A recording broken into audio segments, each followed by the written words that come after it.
Brazilian ফুটবলের sensation Neymar junior এবার ইঙ্গিত দিলেন 2026 সালে হতে পারে তার পেশাদার ক্যারিয়ারের শেষ অধ্যায়। সম্প্রতি 34 বছরে পা রাখা এই ফরওয়ার্ড জানিয়েছেন সামনে যে বিশ্বকাপ আসছে সেটিই হতে পারে তার শেষ বড় টুর্নামেন্ট।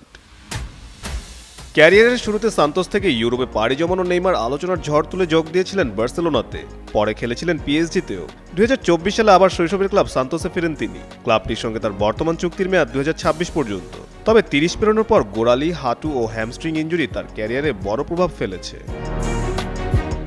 আমার একান্ত এই ভুবনের সঙ্গী হয়ে থাকে শুধু স্টেলা। সম্প্রতি এক সাক্ষাৎকারে নেইমার বলেন সামনে কি আছে তা তিনি নিজেও নিশ্চিত নন। ডিসেম্বর নাগাদ অবসর নেওয়ার সিদ্ধান্তও আসতে পারে। আপাতত তিনি বছর ধরে এগোতে চান। তার ভাষায় চলতি বছর সান্তোস ও ব্রাজিল জাতীয় দলের জন্য খুবই গুরুত্বপূর্ণ। নেইমারের লক্ষ্য 2026 বিশ্বকাপ, যা অনুষ্ঠিত হবে যুক্তরাষ্ট্র, মেক্সিকো ও কানাডায়। তবে জাতীয় দলের কোচ কার্লো আনচেলত্তি নেইমারের ইনজুরির বিষয়ে এখনও প্রকাশ্যে কিছু বলেননি। ইনজুরি থেকে ফেরার পর নিজের ফিটনেস নিয়েও কথা বলেছেন নেইমার। পুরোপুরি সুস্থ থাকতে কিছু ম্যাচ নিজেকে সংযত রেখেছেন বলে জানান তিনি।